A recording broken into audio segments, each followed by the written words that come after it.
נצלם. שלום לכם חברים, היום אנחנו נלמד את דיכוטומיה שקרית. דיכוטומיה שקרית, כמה זה תמיד אצלך?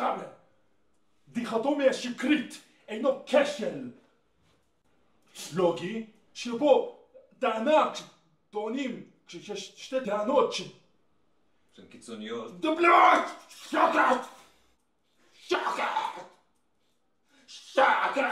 אני לא יודע, תן לי לדבר!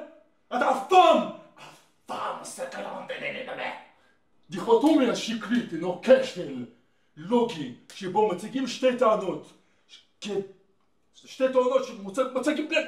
מה זה בלד? דיכוטומיה שקרית זה כשיש שתי טענות שהן קיצוניות, מנוגדות לגמרי, ואין איזה טענה באמצע זאת אומרת, נכון, כשבאתי לך עכשיו, דבר ברור בלד!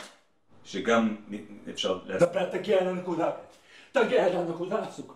למה זה אף פעם לא איתך, רק בלד, דברים ונקודות. אתה שם לב שאתה פשוט מדבר דקה שלמה ואתה לא אומר כלום, בלד? אין תוכן לדברים. תוכן אין. אני מנסה לעשות.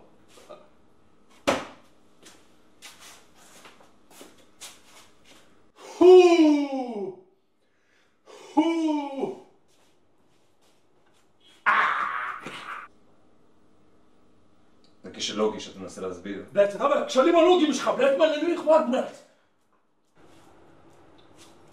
שלום לכם חברים. תגיד פשוט דוגמה, תן דוגמה, בלד, כדי אם אני נגיד אגיד לך, בא לך לצאת לסיבוב, או שאמא שלך זונה בבת זונה. נגיד, במקום אולי להציע להישאר דווקא בבית. ואני מביא שני... אתה מבין? אני כאילו, או שאנחנו יוצאים החוצה לסיבוב, או שאמא שלך בת אלפי זונות. זונה בת שרמוטה, כאילו. וזה לא קשור, אבל זה כן שני טענות קיצוניות, אתה מבין מה אני אומר? יש עוד דוגמה.